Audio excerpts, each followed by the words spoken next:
Hello friends, जय जगन्नाथ समस्त को आपने केमी अच्छा भलरे अच्छा तो आशा कर भलरे थे। तो चलतु आज आम पनीर आलू मसला बनइबा। हाँ, पनीर को हमें पीस पीस कर काटिदेबा। पनीर हो गला रेडी। एबे कढ़ई रे आमे तेल देबा एवं तेल गरम हो आसला परे कटा पनीर को नहीं आम भाजीदेबा। पनीर भाजी हो आसीगला। पनीर टी कलर आसीगला परे पनीर को आमे काढ़ीदेबा एवं आलू नहीं भाजीदेबा। आलू भाजी हो गला। एबे चीनी 1 चामच, काठ मसला गोटे और तेजपत्र पकाई कढ़ाई पियाज पकाई ताको भाजीबा। पियाज टिके कलर आसीगला परे अदा रसुण को जो पेस्ट करिथिबा अदा रसुण पेस्ट पकाईदेबा।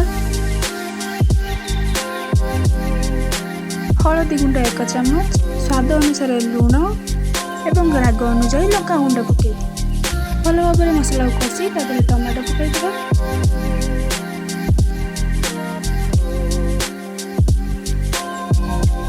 एबे मसला हो गला रेडी। पनीर पड़ो जल्दी। आलू सेपटे मन दुख कलानी तो आलू को भी हमें पकईदेबा। आलू कहूँ तुम्हें आगरे पनीर कहीं पकाच, मत तो आगरे पकई पार ना ताकू ताले चलतु 2 जन अभिमान करबा आगर आमे 2 जन को एक संगरे घंटी देबा। आह की बासना आसी गलानी।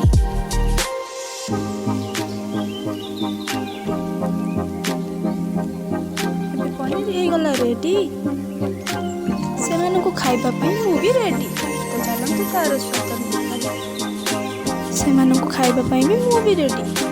हाँ, केमिति टेस्ट है जानिबा तो चलतु यार टेस्ट नेबा। आम रेसिपी जदि भल लगी लाइक कमेंट शेयर कर देबे।